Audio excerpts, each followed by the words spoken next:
like whenever I was out with friends and the like, I would always be putting on my mask Uh-huh.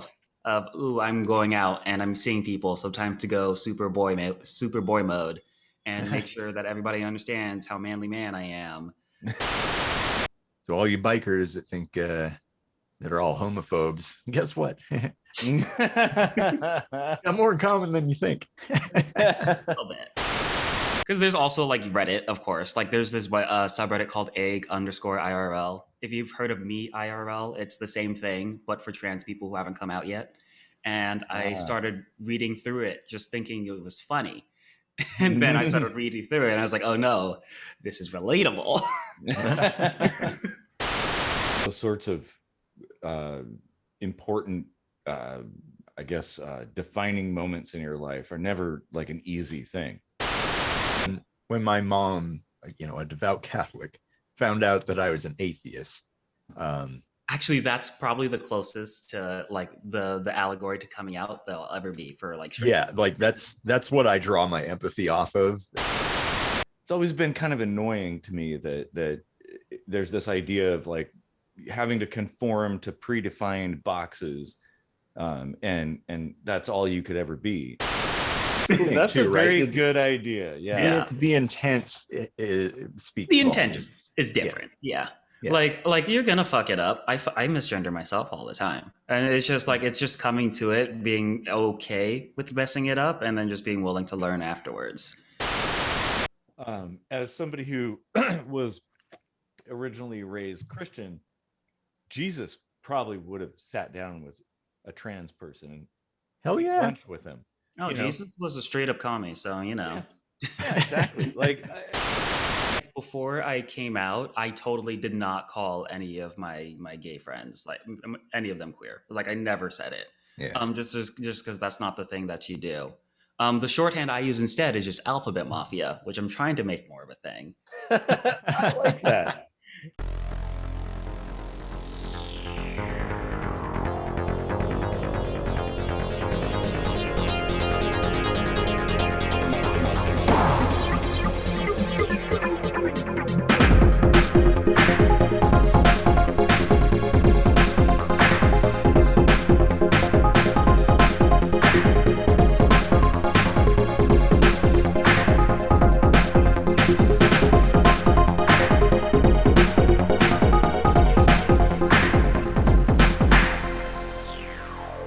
Welcome to another kitchen sink microscopy. I am Casey Rochford, and we would really appreciate it if you would like and share this video, because you're going to love this one. And subscribe to the channel, because that's what cool people do, and you want to be cool, right? So I know I do. Yeah. I'm Eric Rosenblatt, and don't forget, we write our own music, and that's available on such places as iTunes and Spotify and everything. So stick around to the end of the episode. We'll have part of a new song there, hopefully. You can check out our website at ksmvidcast.com, and yeah, find all kinds of interesting stuff there. So Casey, what are we going to talk about today? Well, it is it's Pride Month, and we on our first season we did an episode dedicated to that, and we didn't really have a chance last year because I was in the middle of moving to Memphis and all that stuff. So this year a friend of mine has recently come out as transgender, and I thought, well, that's a great way to like kind of make up for missing last year, is to have an interview with somebody, since you and I are just a couple of straight white dudes, and yeah, that's a great idea. Yeah, people probably don't really give a crap about what we think, whether it's positive or negative. So thought we'd invite my friend on. This is Cassie. Go ahead and say hi. Hi, happy to be here. If you hear any screaming in the background, it's my cat, and there's nothing to worry about. It might be my cat too. So or my cat. They'll all be screaming together by the end of the show. Yeah. I was going to make a crass joke there that we all have, but well, never mind. we're always demonetized, so feel free to let those jokes out. So I guess we'll start by just kind of introducing how we know each other. We went to University of Washington together and took an acting class, and Yeah. and haven't really seen each other since then, in person. I know there was always talk of like getting the Cobras together again. I think that was the name of our little acting Some group, sort of or reunion. something like that. Yeah, but never actually panned out. But I saw on Facebook yesterday it was that you'd been kind of quiet for a while, and you made this bold announcement that it was pretty cool to see. And I just wanted to ask you, like, how nerve-wracking was that for you? Yeah. So as a brief background, I am a transgender person. I was assigned male at birth. A lot of people call it AMAB or AFAB, for whatever assigned gender you were given. I've been out since like February. And I call that my personal identity crisis. Is just basically a spiral of me losing my own self identity for about the span of a week. So that was probably the most nerve wracking part of it. In comparison, coming out in yesterday was not nearly so bad. I had a glass of wine, I wrote it out real fast in notes, and then I was like, you know what? I'm going to post it once I finish this glass. And I did. Nice. Yeah.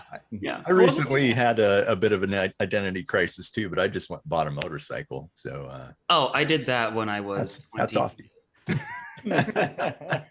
I've gone through at least 3 different quarter life crises at this point. There's nothing wrong with that. It's kind of part of self-discovery. Yeah. Which I think we never really finished that journey, honestly. No, always learning something new about ourselves. Yeah.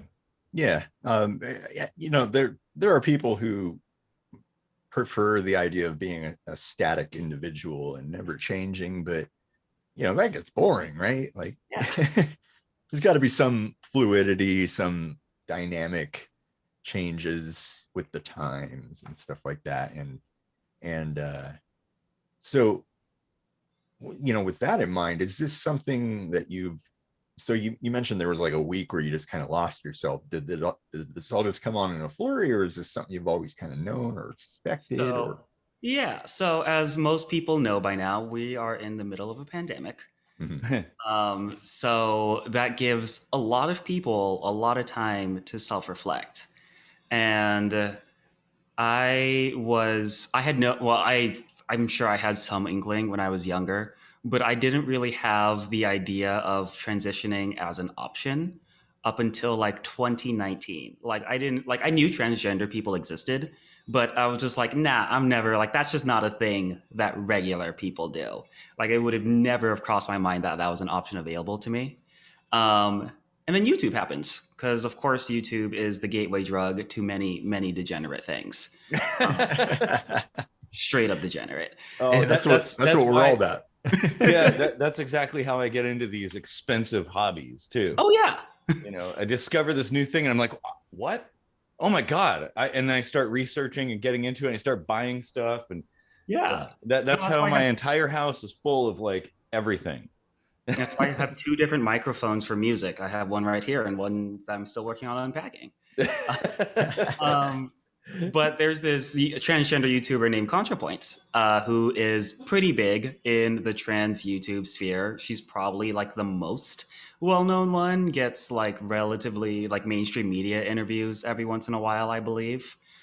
So she introduced me to the idea of like regular trans people, and like that it wasn't a completely stupid thing to transition, and you can be like actually happy and thriving, I guess is the word that I would use. And also like her humor is something that I really like, so like it was an easy entry point for me. But what really ruined my month was a different YouTuber named Philosophy Tube, who does videos basically, it's in the title. They do videos on philosophy.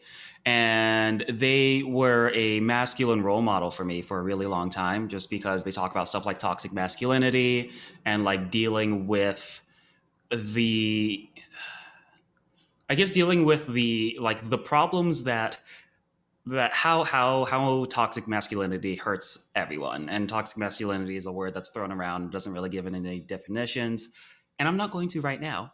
um, but basically they came out as trans. She came out as a trans woman um, at the end of January 31st and on a Saturday, and that basically ruined my whole weekend and then the rest of the following week. um, because I just like saw such happiness in this person that I looked up to basically. And I was like, I shouldn't be I should be happy for them, but I also shouldn't be so entirely devastated like I was. I was absolutely devastated when she came out. And it ruined me a lot more than like my girlfriend at the time, who also watched it.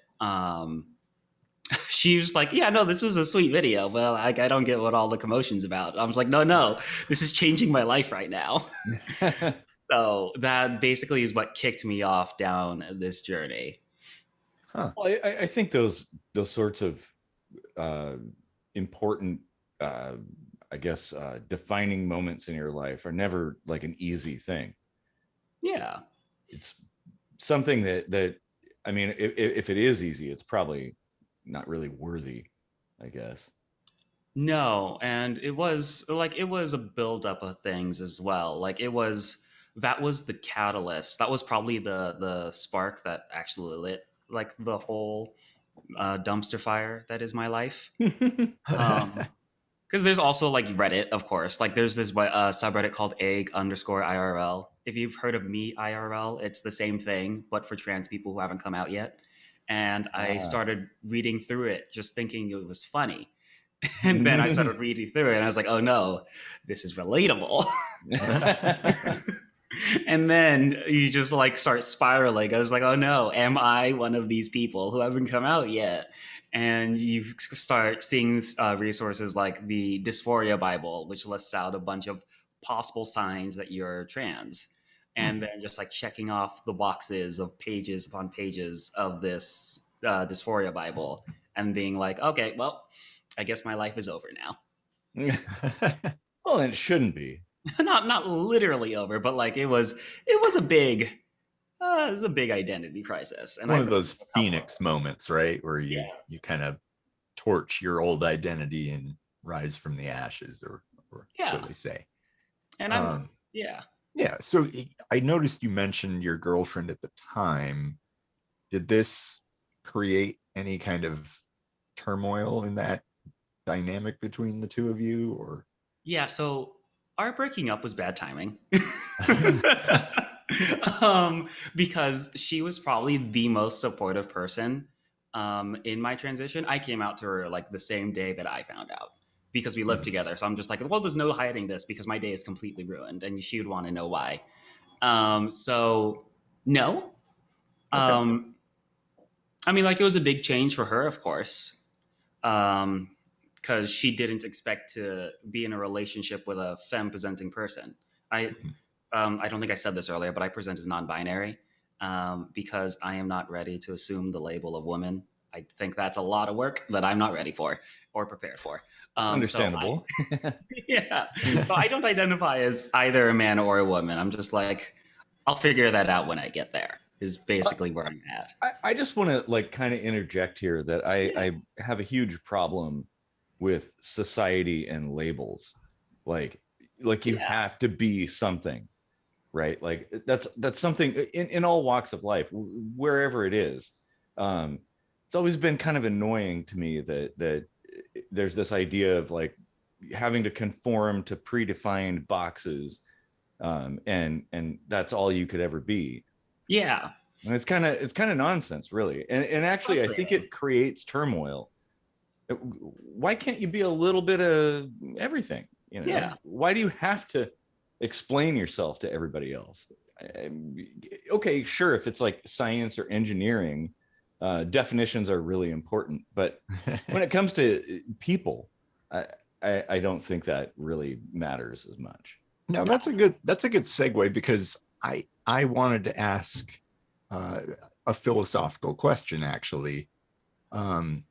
Like, what gender means to you, because I started thinking about it today, in preparation for this episode, because I can't put myself in the shoes, or I don't think I can put myself in the shoes of a transgendered person, which is why I've always wanted to have this kind of discussion. But I started thinking, like, well, what do I consider myself as far as like what makes me a dude? Like, I don't have any problem being called a dude. I don't have any problem like showing stubble or any typical masculine features or anything, but I don't necessarily feel like it's defining to me either. So Yeah. That is a hard question. yeah. It's definitely Yeah. different for everybody. Yeah. I guess from my own personal experience, the idea of at least a masculine gender just never really seemed to fit for me. Whether that be the typical expectations of masculinity you get out of something like living in the States, um, being called being called a man has always made me at least a little bit uncomfortable. It would be like a little twinge of that's not quite right. Um, the metaphor that I always hear is like trying to like being born left-handed and then trying to write with your right hand. Being born and raised to write with your right hand, where you can get by. If you want to do, you can totally learn how to write with your offhand, but you'll hate it and you'll be uncomfortable and you won't necessarily know why. And then when you switch to your left hand, when you switch to like what comes more naturally to you, it feels like it's just like you're relaxing into it. It doesn't feel like you're putting on an act in trying to do so, I guess. Like I put on like whenever I was out with friends and the like, I would always be putting on my face, putting on my mask of ooh, I'm going out and I'm seeing people, so time to go super boy mode, and make sure that everybody understands how manly man I am. And really making sure. So like, I guess for me, it's not so much as I mean, like gender is definitely a big part of it, but like it's more like for me, it's what people expect out of me, and I don't want people to expect masculinity out of me, whatever that means to a lot of people. Um, Otherwise, I really don't care. Yeah. I like presenting more feminine, if that isn't obvious, but um, that I think that's just also because I think it's just more fun. Like I've always hated male fashion because I thought it was boring. Well, I could totally agree with that. Yeah, I can't disagree with that. I was actually just having a conversation with somebody yesterday about how guys' shoes don't have zippers on the sides typically, and women's shoes, that's a really common thing. And I was kind of annoyed at that. It's like I have to buy police boots or military boots to have just a zipper, so I don't have to tie laces. Biker boots. Get a Yeah, motorcycle. yeah. But it's a very niche kind of thing for guys. But women have all the options in that regard. Yeah, skirt go spinning and all that. Yeah. But with the biker boots also comes like the giant metal rings and dark leather, and they try to man it up, right? Yeah, but that could be fun too, but the men's clothing is very boring, very pedestrian. Very boring. Typically. Yeah.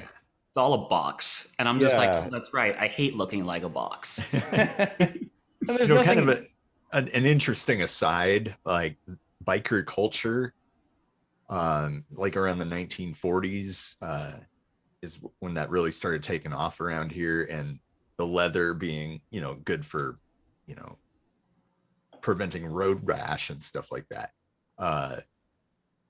sort of branched off into the gay culture from the bikers, who people typically see as like these rough, masculine, tough guys that are anything but gay, and like there's actually like a huge connection right there, and that's kind of funny. I wonder if that's understood or widely recognized on either side there. I'm not sure it is.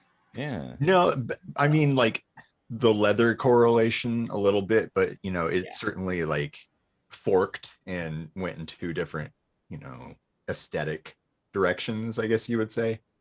But yeah, that's actually where a lot of the leather in the like the 1980s especially, in the underground gay scene and stuff like that, there was a whole lot of leather and all that, and that was born of the biker culture from some 40 years prior. Interesting. Yeah. Weird. Huh. Wow. So all you bikers that think that are all homophobes, guess what? Got more in common than you think. A little bit. Yeah. Well, that kind of goes back to the genesis of our entire show, that Heineken ad, Finding the common ground. Yeah. Sitting down, having a beer, having a conversation. But something you had said, Cassie, like earlier, about going out with friends and having to put on some sort of persona, wear a mask, essentially. I that's an unfortunate thing about our culture, that you have to be something. The expectation of other people is something that people get really concerned about. Like you go out there and you kind of have to prove yourself. Like, oh, I'm whatever, I'm a man, or I'm a woman, or I'm a nerd, or whatever it is. I don't know what the problem is with just being yourself and people accepting you for who you are. Like, who cares? Yeah. That's kind of my philosophy there, I guess, in a nutshell. Yeah, I'm like so aggressively myself is why I was able to post things like that. I'm just like, this is just the things that I post, like my coming out post yesterday was like, I need you all to know this background info about me so we never have to talk about it again. So that when I show up at a family reunion or something, you don't have questions, or the questions that you do have are more interesting than why do you look totally different? Yeah. Well, the concern. Go ahead. Sorry. Oh no, I was just gonna say I'm just getting all the boring stuff out of the way first. That's a good idea. Like the concern about losing friends or family or whatever, their appreciation or something like that. What am I trying to say? I had a really good statement there. That maybe that's really superficial. Well, okay, yeah, it is, and it's like, maybe if you lose friends, I wouldn't say that it's permanent, but maybe people distance themselves from you, and maybe that's a good thing. Maybe the people who don't really care whatever you say or who you are, those are the true friends, and the other ones are just fake friends, fair weather friends, right? When everything's great and you're the kind of person that they want in their little circle, that they're going to be your friend. But if anything changes, then see you later. Maybe it's okay, I guess. It could just be processing too, right? Like when my mom, a devout Catholic, found out that I was an atheist. Actually, that's probably the closest to like the allegory to coming out they'll ever be for like. Yeah, like that's what I draw my empathy off of. It's the closest analogy I can find in my own personal life. Like she didn't really talk to me for a while. Like, they used to call me quite often, and then all of a sudden the phone calls kind of stopped for a while. But then it just kind of became something we didn't really discuss. We understood that we had different philosophies, and we didn't really, but you're still family at the end of the day, right? Yeah. And so it's kind of coming to terms with that, I guess. Yeah, but not everyone's so lucky, No. And that's sad, especially with family, right? Like, Especially in the queer community, familial support can be very hit and miss. I'm Mhm. lucky in that my family is very most of my family is very supportive. Um, and I'm just like I come from the idea of like my gender identity is such low stakes for my friends. Like they have no stake in this game. They could not care less. So I'm just like, if I lose friends over it, then I probably would have lost them over something super trivial. yeah. Like it's just not That's worth it. a good point. Yeah. During the pandemic, friends dropped like flies, Yeah. like for a variety of reasons. Yeah. Mhm. So it's just like it's not a big deal to me if I lose friends over this. Yeah. Well, and chances are you're going to make new friends that wouldn't have been your friend before. So maybe it balances out in the end. Yeah. And friends come and go. When it's their time to leave, they leave. And then when it's their time to come back in, they'll be back. Yeah. That's kind of my point about it not being permanent. Like, I Yeah. don't think it really is. I think it certain things for certain people do take a minute to kind of sort out in one's head. Um, but yeah, if you're important, they'll be back. Speaking of motorcycles, just went by and made a bunch of noise. I don't know if it actually translated to the mic. So you had mentioned queer community. Mm-hmm. I have another little piece of ignorance. I don't understand the definition of queer, or like I thought I Yeah. did, but maybe I don't, So do you have a good way to explain it? Okay. Yeah. Yes and no. Queer depends on who you talk to. For a lot of people, it's a self identification. And for a lot of other people, it's still a slur. So if you don't, Yeah. yeah, like if you don't identify as queer and you don't like have close friends that you're like talking to within, it's very rare that you'll ever really want to use it. Um, just because it's been so often used as a slur, it's being kind of reappropriated now. Um, but for me, queer means anybody that identifies as LGBTQIA plus. I say queer because the acronym is a mouthful. Yeah, it is. Yeah. Queer is a lot easier to. Yeah. I will agree with that. But yeah, like Um, I'm I wanted to be an English teacher at one point, so I'm a bit of a word nerd, you might say. So yeah. like, yeah, there's still that negative connotation of the old Totally. school meaning, that it was something weird and out there, Like before I came out, I totally did not call any of my gay friends like any of them queer. Like I never said it. yeah. Just because that's not the thing that you do. The shorthand I use instead is just Alphabet Mafia, which I'm trying to make more of a thing. I like that. Be gay, do crime, join the mafia. I always made the terrible joke that they should call it GBLT, so it sounds like a sandwich, and then Yeah. Yeah, there's been like a bunch of different ways to try to rearrange it. And for whatever reason, the worst one stuck. So we're stuck with that one. Alphabet Mafia, though, that's catchy. I like that. Yeah, I keep it in my profile. Hashtag Alphabet Mafia. There we Yeah. go. But yeah, I think basically anybody who doesn't identify as cis, which is you identify as the gender you were assigned at birth, and who doesn't identify as heterosexual. If you don't identify as either of those two, then generally you can consider yourself queer. Excuse me. It's pretty broad. It's very broad. It just depends on who you talk to. Okay. I thought it had a little bit more specific of a definition, but that actually makes a lot more sense now. Okay. I don't think so. Although I'm sure somebody will be like, "No, you're totally wrong. You're like queer is like this Yeah. very specific group of people." But that's how I use it. Okay. All right. Yeah. All right. And then, so when it comes to pronouns, Yeah.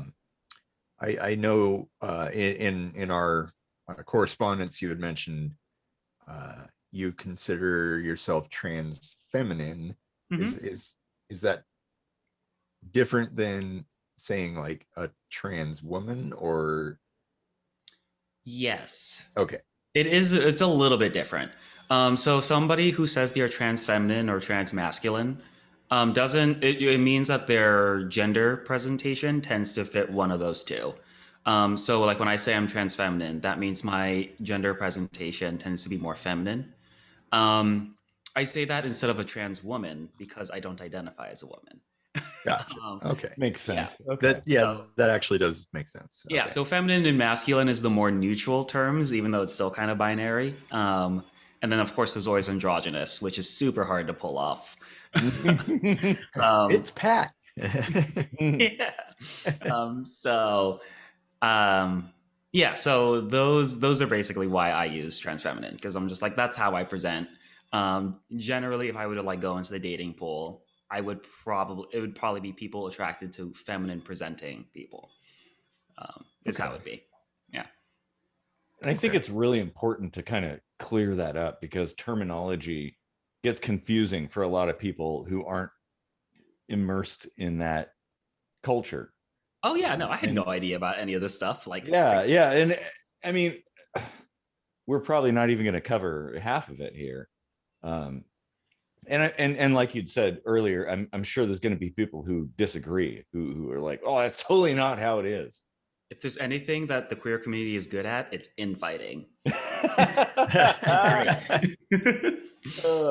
Yeah, I wouldn't worry too much about definitions, but like getting the gist of the idea is probably the most important part. Yeah, that's kind of the way I see it. It's sort of just giving you a general sense of a direction. Yeah. You know, I could see how people on the outside would get a little confused and couldn't wrap their head around it, and maybe that's part of the problem of acceptance too, is like all these different terms and the spectrum of different personal life philosophies and everything, and it confuses people, and they're like, well, it used to be so simple. Well, and I don't think life is actually that simple. So no. Yeah, it used to be simpler. It also used to be worse. Yeah, exactly. Yeah.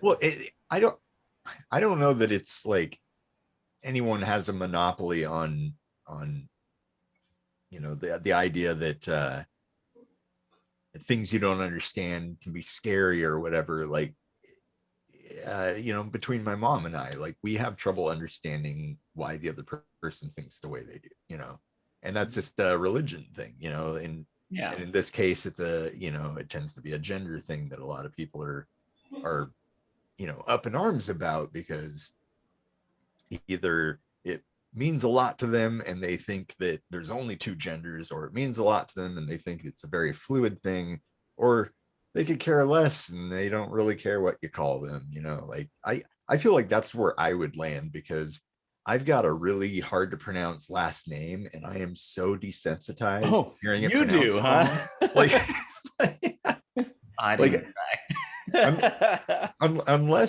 Unless you're used to butchering the French language with you know, a native English dialect, you'd probably mess up my last name.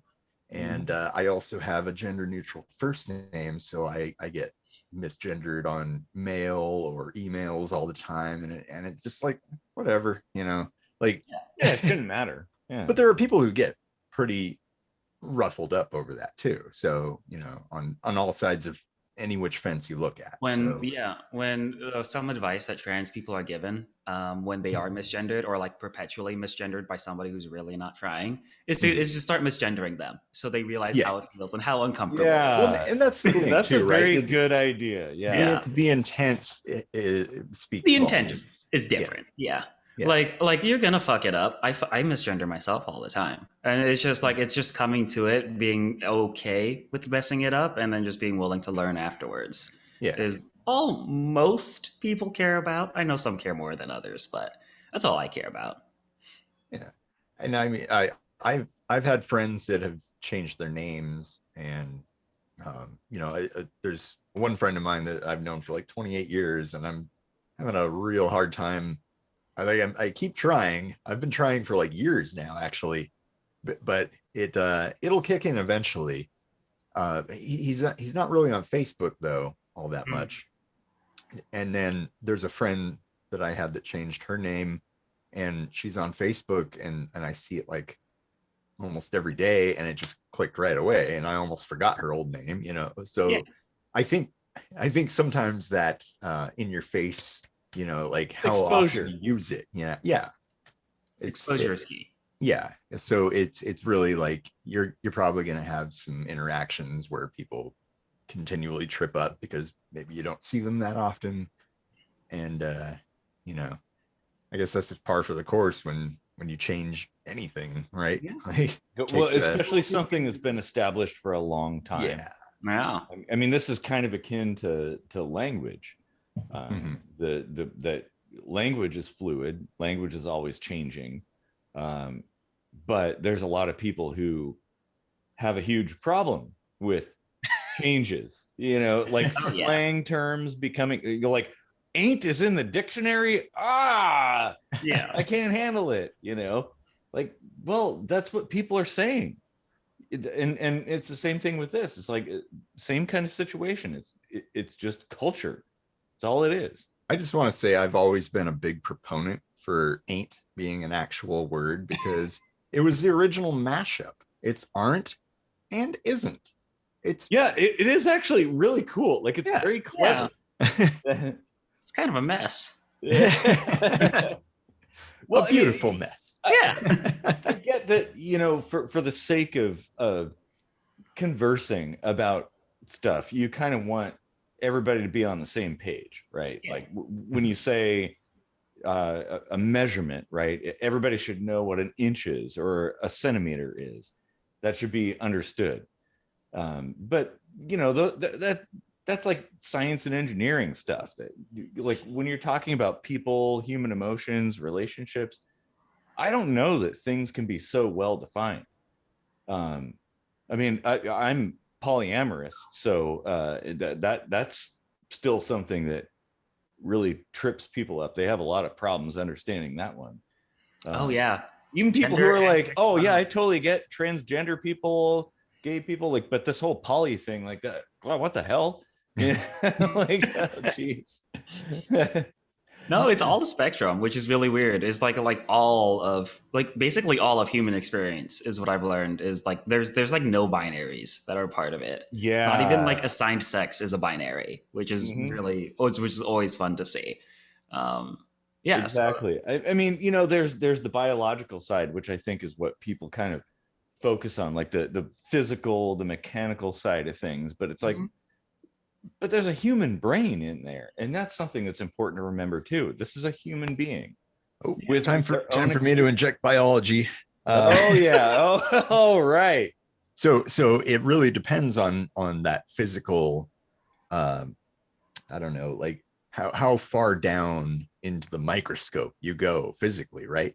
When you get down to the chromosome level, you've got, I think they call this intersex, right? Yeah. Where you've got, most people have XX or XY chromosomes that make them, quote unquote, female or male. Sex, their sex is female or male. Which is a structural thing. Yes. Right. So yeah, like, hormone production levels, genital, external genitals, internal genitals, stuff like that. Yeah. Now, when you occasionally get trisomy in most of your chromosomes, you'll just die before you're even born. But if you get trisomy in, and that's like 3 chromosomes instead of 2, if you get trisomy in your sexual gametes, the X and Y chromosomes, you won't die, but you present a little differently as biologically.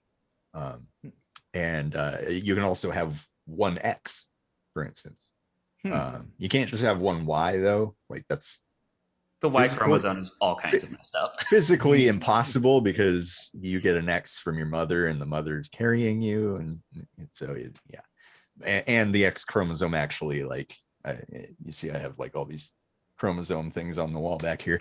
The X chromosome actually does a lot for your development too. So, but anyway, I'm digressing. The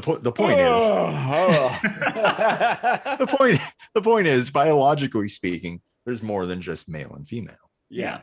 Intersex people exist. There are people who are technically XY, I believe, and present like completely female and would have never known it if they didn't get a genetic test.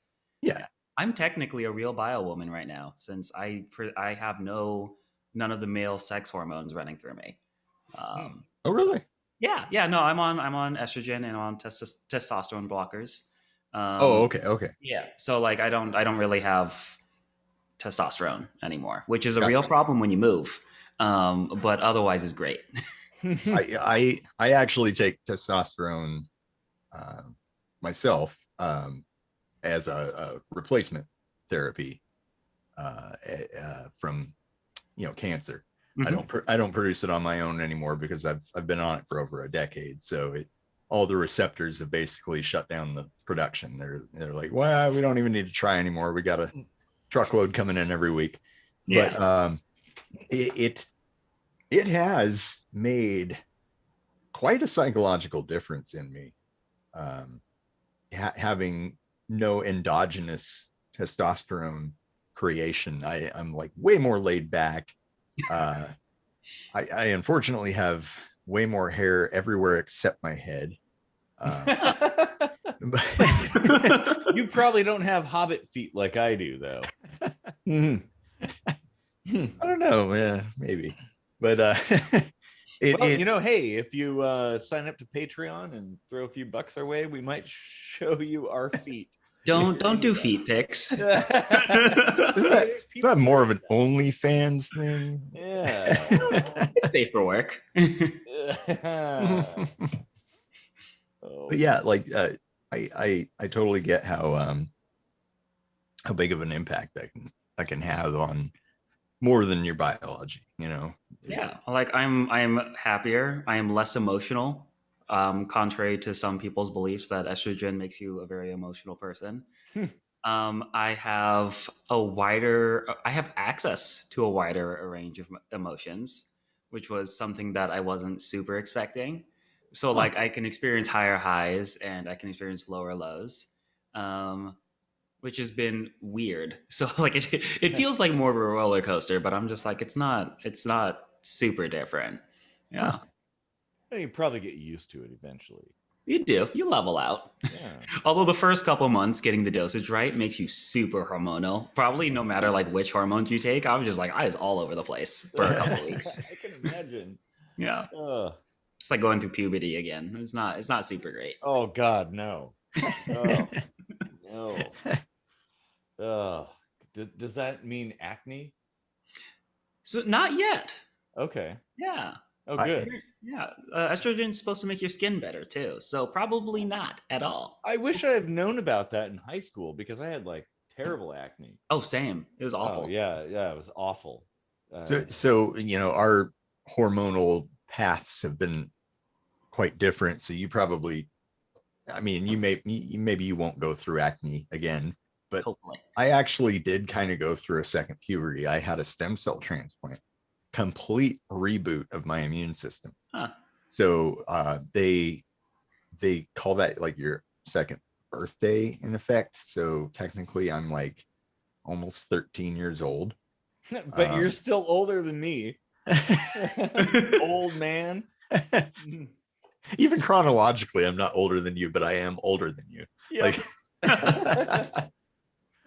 I'm just weathered. But yeah, like I went through, not like the year phase that you would expect a second puberty, right? But like I actually went through a phase where I had horrible acne after my transplant, and I got through that phase already. Like I went years with great skin, and then all of a sudden, here comes acne again. Yeah, that was no fun. No, I'm just glad I'm not going the other way because the testosterone boost will definitely give you lots of acne. Yeah. Oh yeah, that makes sense. And hair. Hair, yeah. Where you don't want it. I'm less hairy now. It's weird. Don't grow hair as quickly. Hey, wait, would that fix the nose hairs issue? God, I think that's an old man thing. Like I'm plucking nose hairs out constantly. Oh my God. And they're like that long. Oh yeah. Like what the hell? And the eyebrow, like I'll wake up with like a 2 foot long eyebrow hair. Yeah. It's like I'm one of the Shaolin monks from the 1970s kung fu movies. Yeah, one random rogue hair, or like a hair in your ear or something coming out. Like, one of the many reasons I'm glad I'm transitioning. I don't have to deal with it. Yeah, I actually picked up, I had these plucking tweezers that I bought a long time ago that broke, and then I went to Sally Beauty Supply and got some nice ones. Oh my god. Oh, it is a great thing. Like those things, they have this cam action that like just like pulls the hairs out. Oh, I love it. Oh, you got all high tech about plucking your nose. I just use tweezers. Oh, lowbrow. It's cool to have the little, like, you squeeze it and it goes and just like sucks the hair out. Most of the time. Most times. Useful tool, yeah. If we were on TV, this would probably be sweeps week, and you're here talking about plucking nose hairs. Yeah. Yeah. So since you brought it up, you know, you're taking hormone therapy, and obviously this is very personal, and it's none of my business, but you know, I'll ask because there's probably people in the audience who are curious. Like, do you have any you know, intention of doing anything surgical? Not yet.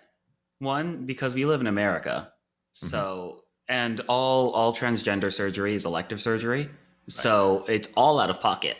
Yeah. which is an absolute no. That is not a cheap thing. I haven't looked into costs because I'm scared too.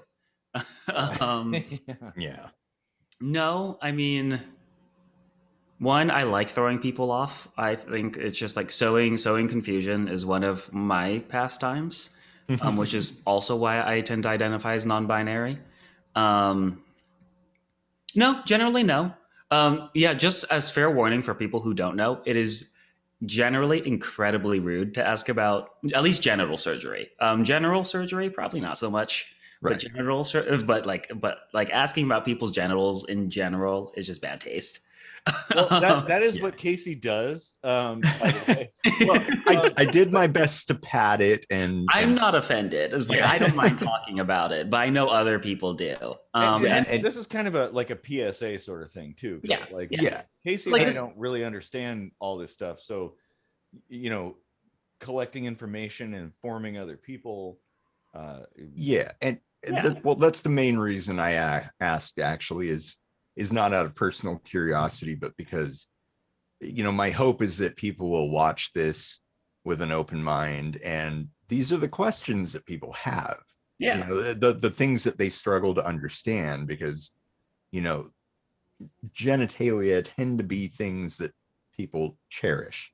And so the idea of changing them with such a drastic measure can be hard to wrap your head around, you know, like, so it is like, you know, from that angle, I totally understand the curiosity. I also totally understand how private and personal that is. Yeah. So like, there's a fine line to walk there, but you know. Yeah, I think if you're close to something, maybe not. Maybe just like don't ask unless they bring it up. That was what I'm going to say. Yeah. That's just the safer bet. Don't ask unless they bring it up. I gave carte blanche. Be like, ask anything you want. So it's totally fine. But like, to be perfectly honest, I love peeing standing up. Peeing standing up is the best. So I'm not ready to give that up. Okay. Yeah. Totally. I know. Cool feature. Like we actually, so we have an episode on public urination, which is quite humorous. And there's instances of where I let's just say there's a story where I had a situation where I couldn't pee standing up, and there was a real struggle. So it's a whole operation, and I'm not ready for it. Yeah. Yeah. Well, you know, I think. Hold on a second. I need some more beer here. Like the focus on genitalia comes down to a societal thing, like not necessarily just in the US, but probably the world over. This hyper focus on sex, like sex is what it's all about. All relationships ultimately end in sex. And I sure hope not. I don't understand that, but that's how people think. Yeah. Most people tend to go kind of in that direction. When I tell people that I'm polyamorous, they immediately start talking about sex, and I'm like, what are you talking about? Like, yeah, that happens, but it isn't. It's not the main bulk of relationship interaction. Like there's a lot more going on there. Why don't you care about all this other stuff? I've tried to make plans with you like a month in advance, and if I'm not offering sex, I probably don't have a good shot. Yeah. And for all the men watching, if you have sex with a trans woman, it's not gay unless you want it to be. That's a good point. Because, well, I'm not going to say my personal history, but I think you just did.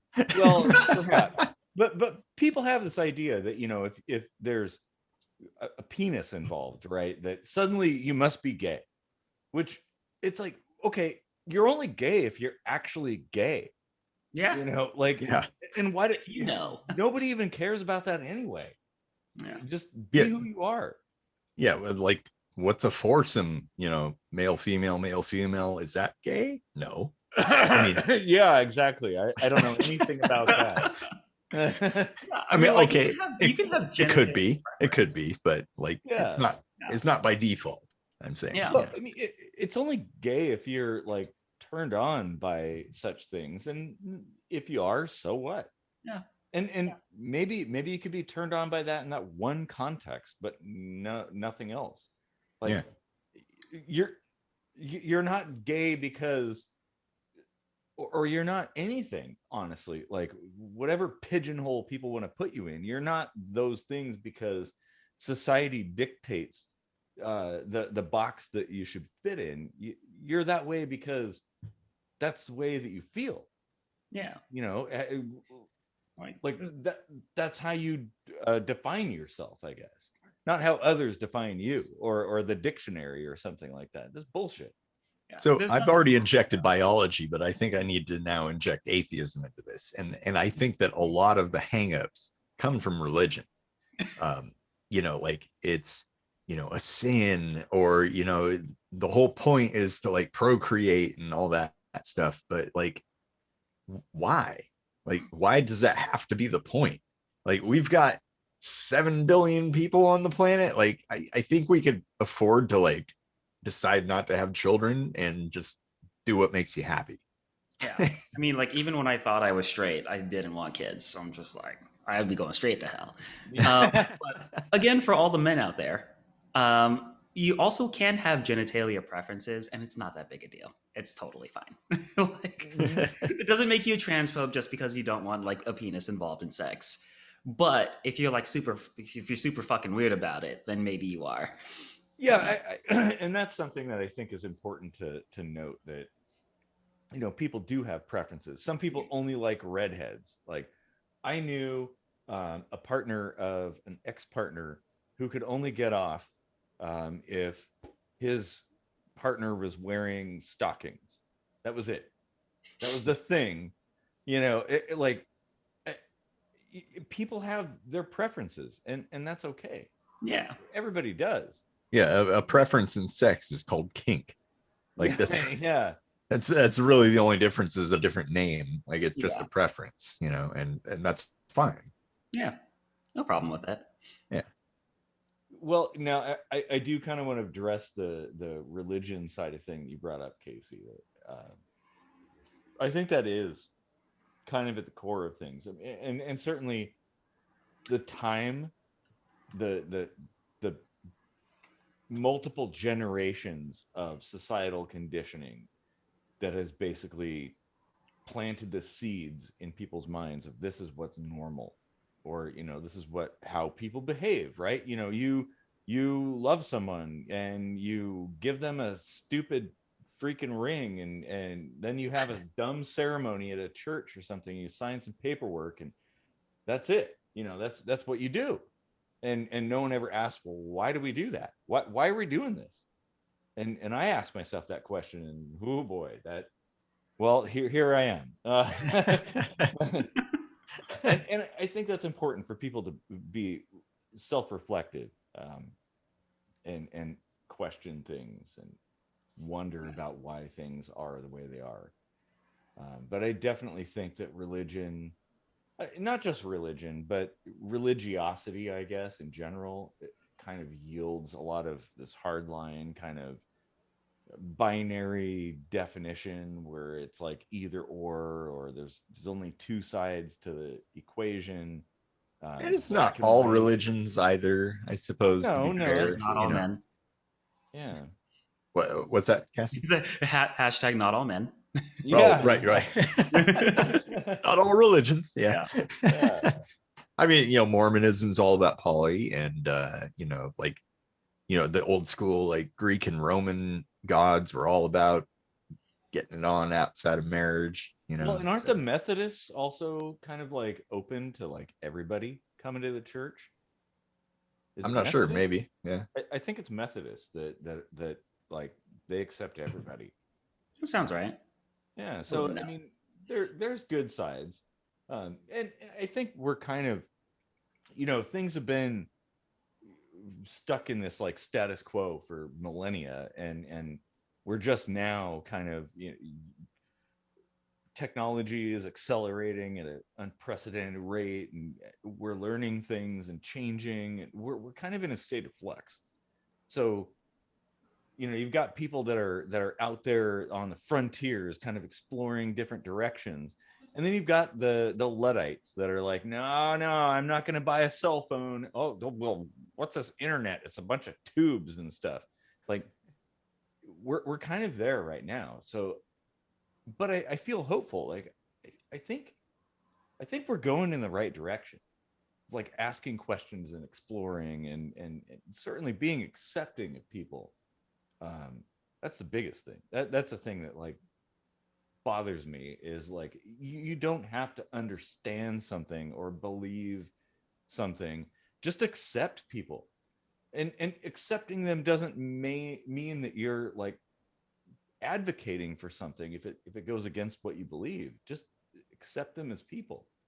It's kind of like the whole like, yeah, okay, so my dick touched another guy's dick, does that make me gay? Like, no Only it doesn't. want it. yeah exactly.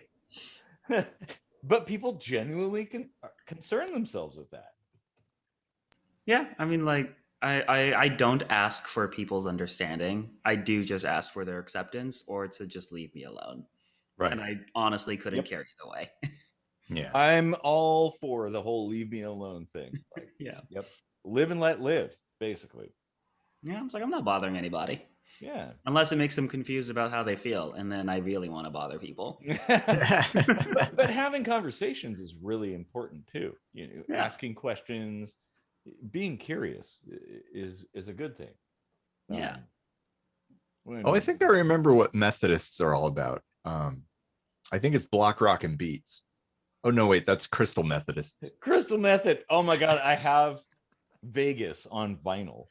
That probably just aged us quite a bit, but I don't get this reference. It's a 90s electronic band. I feel old. All right. Oh, great. Okay. Well, is Def Leppard oldies now? Actually, yes. Yeah. Oh my God, my life is over. I saw a meme the other day that said, if you air drummed a Def Leppard with both arms, you're an asshole. But I said, like, well, it depends on which album, right? Like, oh man, it's almost too soon. You probably don't get that either, because that's even before Crystal Methods. So, yeah, Def Leppard's drummer has one arm. Oh, impressive. It really is. It really is, actually. Yeah, like so much kick pedal, but like, I mean, that makes sense. Yeah, I've seen him live though. He still he holds his own like with any other drummer. It's pretty rad, actually. Yeah, and people listening to an album would never know. Yeah, I mean, it's just like perseverance, like if you put your mind to it, you can do whatever you want. Well, yeah, and I think if you try hard enough, if you're dedicated, you can overcome any adversity. Yeah. Now, it did take technology. I think he has a bunch of apparatus to Well, yeah. do things. I mean, yeah, you've got to have modification, but that doesn't diminish the experience any. Like No, not at all. it's still a learning curve. It's still, way different than any other drummer learns how to drum. So it's yeah, and it's more respectable than any other drummer. Like, okay, question 1: do you have 2 arms?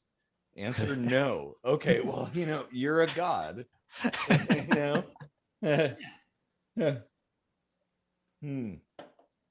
Yeah. So is there, I mean, apart from like wanting acceptance or to be left alone, is there any message that you would give to people to help them kind of, I don't know, reconcile their confusion with, like an acceptance, like to help them kind of bridge that gap and, just say, what, like maybe what I feel doesn't matter so much as like, the relationship I have with this particular individual, Yeah. I guess I would say it doesn't really cost you anything to be kind.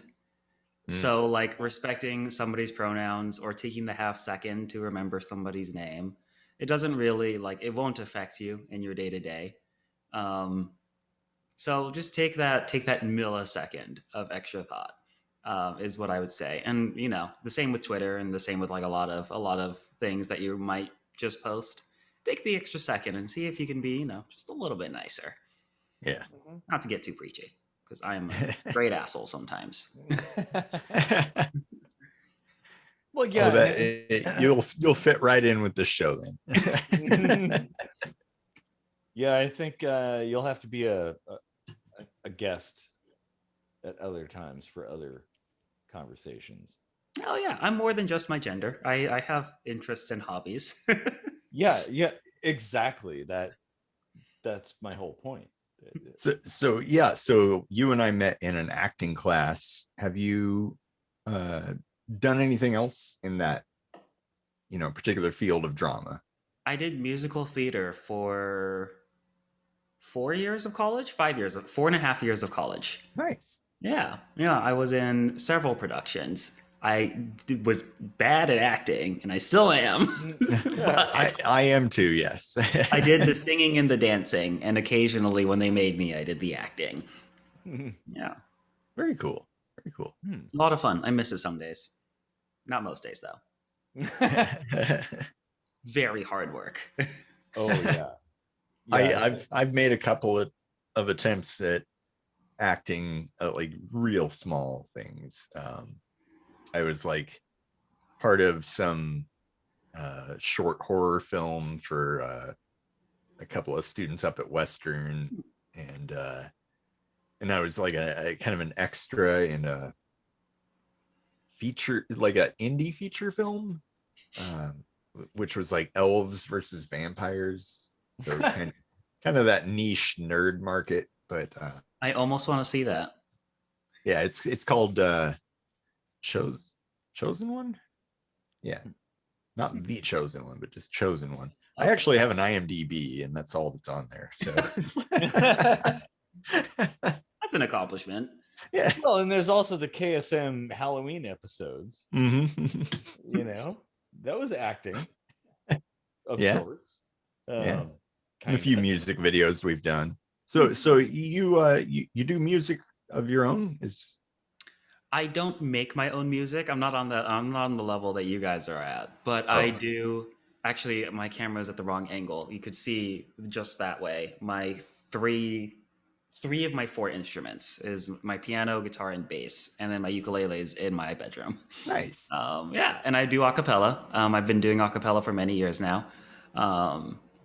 So yeah, I do a lot of music, although nothing original. We should collaborate. I was just gonna say that. Like, yeah. It wouldn't be the first time we've had a guest on that we ended up doing like a, kind of a collaborative piece.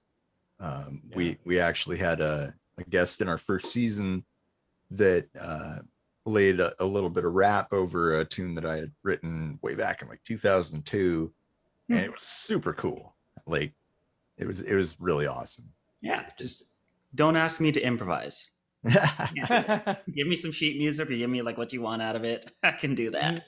Lyrics and stuff. Yeah. Lyrics are fine. I can sing well enough. Nice. I'm classically trained, so I could probably dust off my memory a little bit and write some sheet music. Yeah. Or not even sheet, like if you play like what you want me to play. Like yeah. Oh. That's awesome. Oh man. Very cool. So Cassie, you've given advice to people who are not trans. Mm-hmm. But what about to people who might be in the position you were in before, who might be thinking like, about it? Yeah. Like what kind of advice, some kind of information can you give to people, like inspiration, I guess? Yeah. I'm sorry. That's actually funny because I actually just got a tattoo that says "Journey Before Destination" on my back.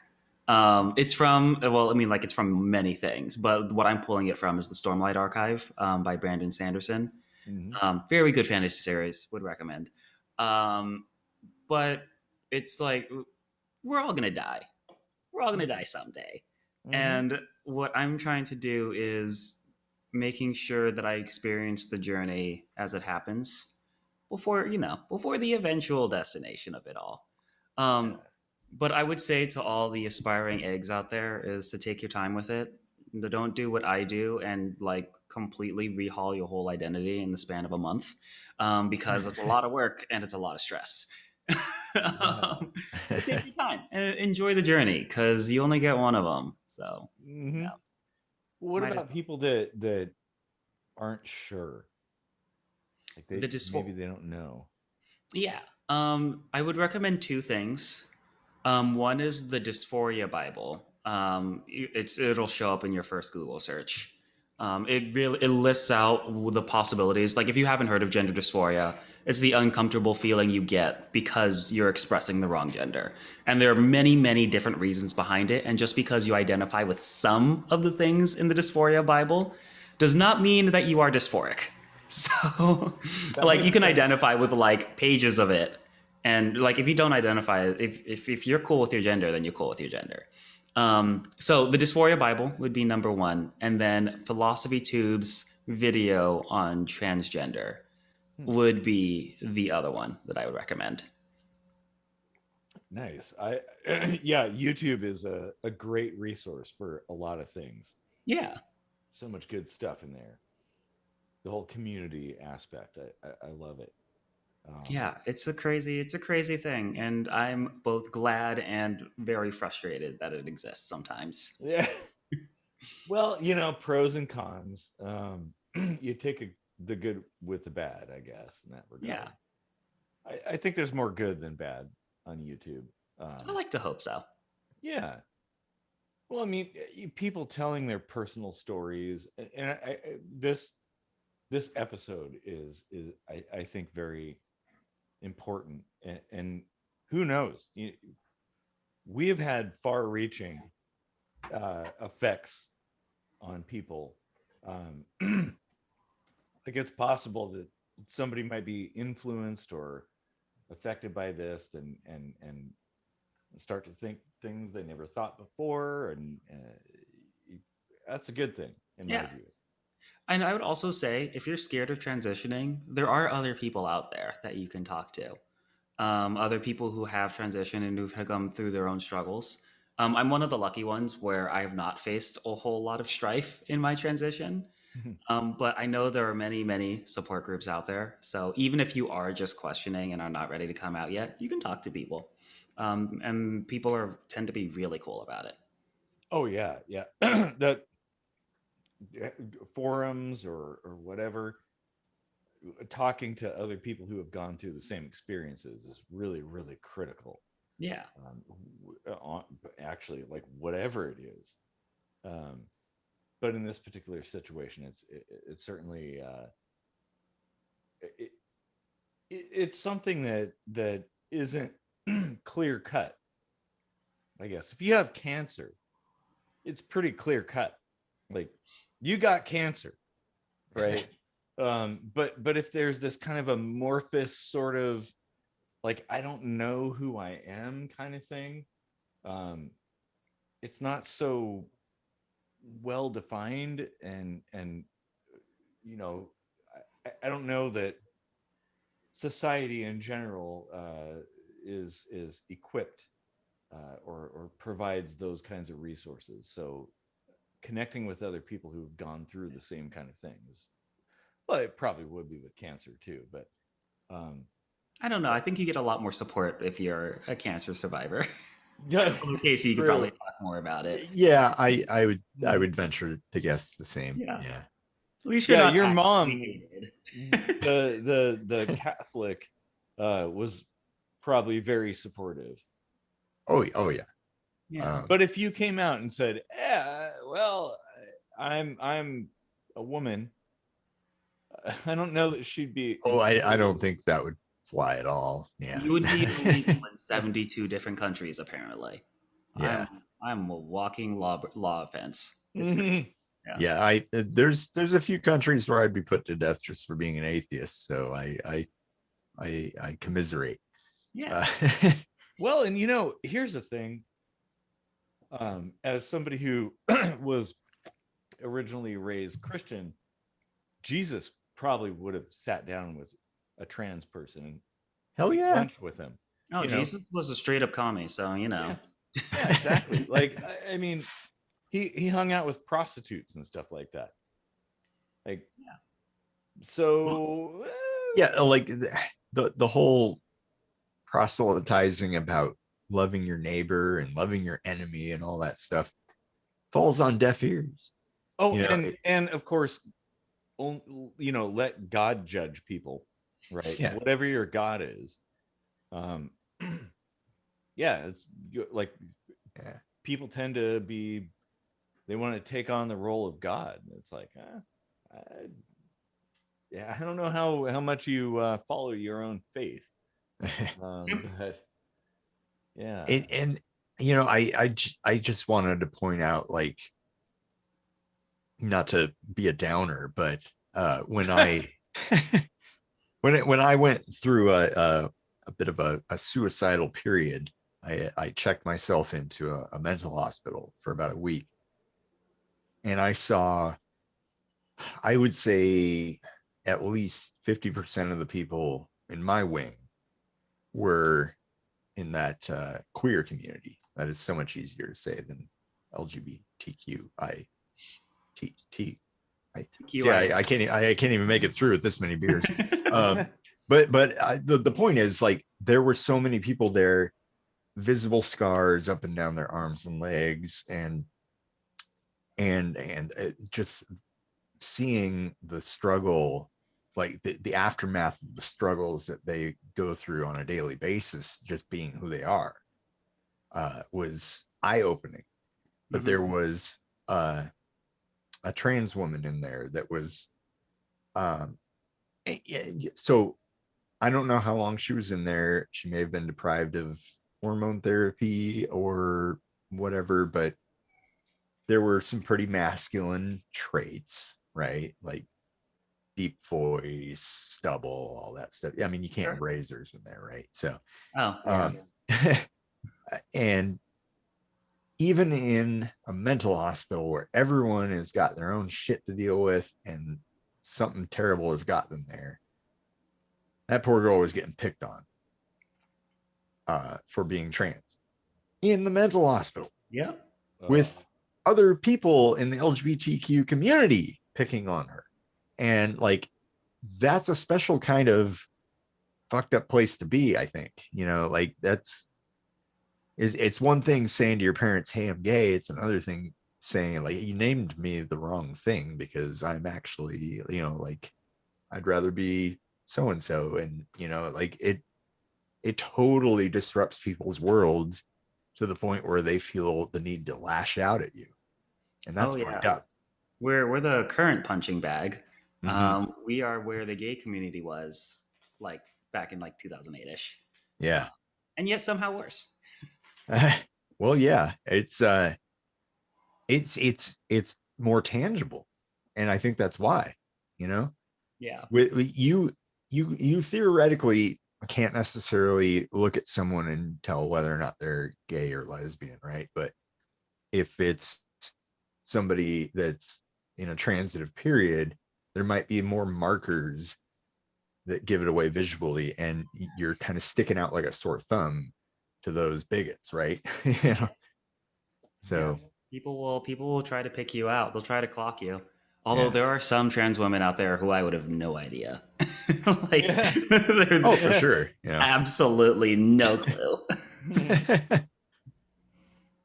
Yeah. Yeah. It's a lot of good though. We're a lot more accepted than we used to be, which is always good to see. There's a lot more discourse, which has been really nice too. Yeah. Um, Yeah. At least there's a positive trend. yeah, So, tends to be Yeah, trending. I think things are definitely evolving, and it it yeah, it's a transitional period, but I think it's going in a positive direction. Yeah, It, it may not be ideal right now, but I mean, expecting things to be the way that they should be 100 years from now is probably asking too much. Um, probably. yeah, I mean, there's a lot of things in society that took a long time to change, and for people to accept. And there's things that people still don't accept hundreds of years on. well, when you're making changes of baby steps, it's best to compare them in a relative sense in baby steps, right? Like, how was it yesterday versus how it is going to be tomorrow looks a whole lot more promising than how's it going to look in 100 years versus 100 years ago. That's harder Well, yeah, to swallow. considering most people don't live to be 100 years old, Yeah. so you're never going to see the fruits of your labor, I guess. But we can read history, so we at least know Yeah. how things were. Yeah, And and you they were can a lot look at worse. patterns and plot trajectories and stuff like that. I think it's a good thing. Yeah. I- Maybe, I don't know. I'm an optimist. Casey's a pessimist. So I tend to look at things through rose-colored glasses, I guess. Um, We both have the same goals. yeah, we making do. things better. Yeah, Mhm. exactly.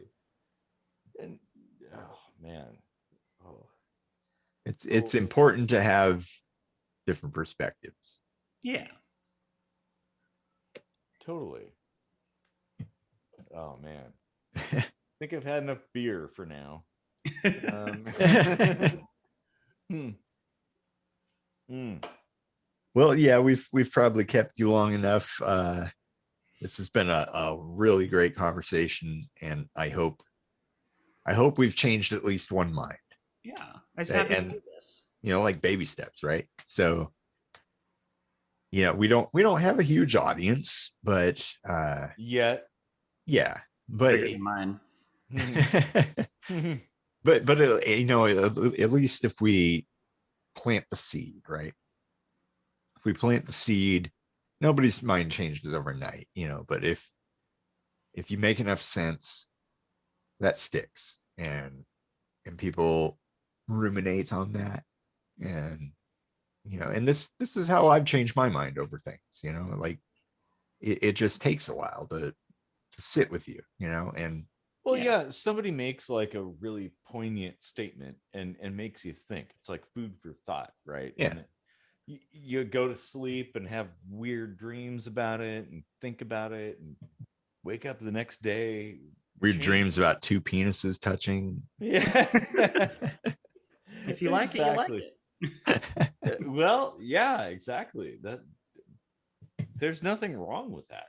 I don't know why people freak out so much about like, am I gay? It's like, well, if you have to ask that question, well, you got bigger problems, I guess.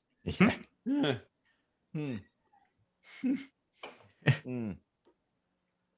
Well, we're definitely gonna have to come back to this. Yeah. Conversation. I think this is something that's more than, what is it, hour and 17 minutes. I think this is bigger than that.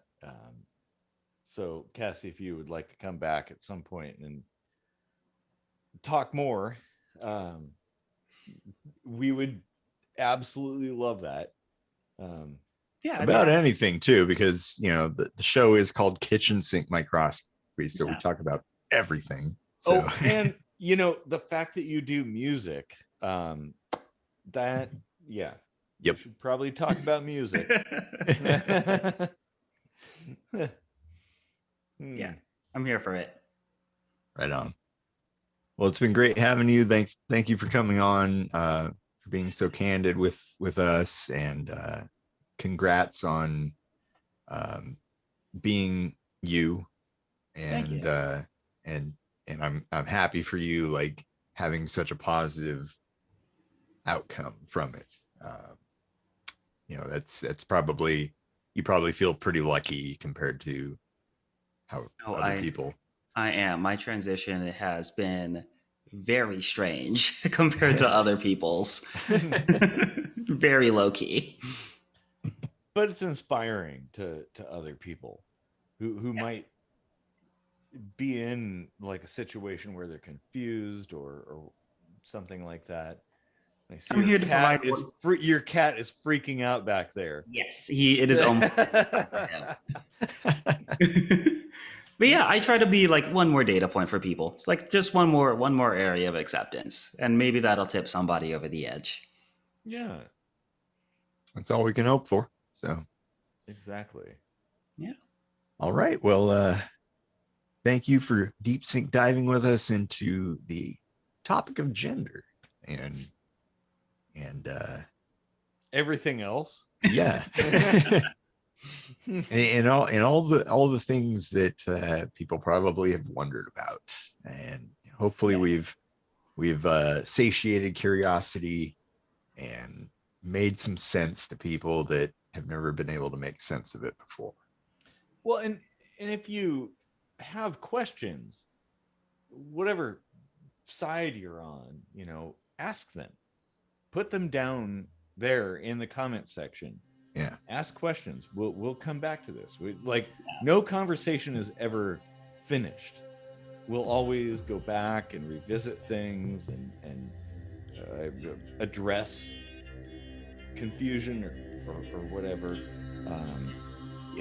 So keep the conversation going down there, as always, and converse with other people, especially people you may not totally understand. Nobody understands me, that's for sure. Or me, wait a minute. We're two people, nobody understands us. Yet we have this YouTube channel going for like 3 years now. Oh man.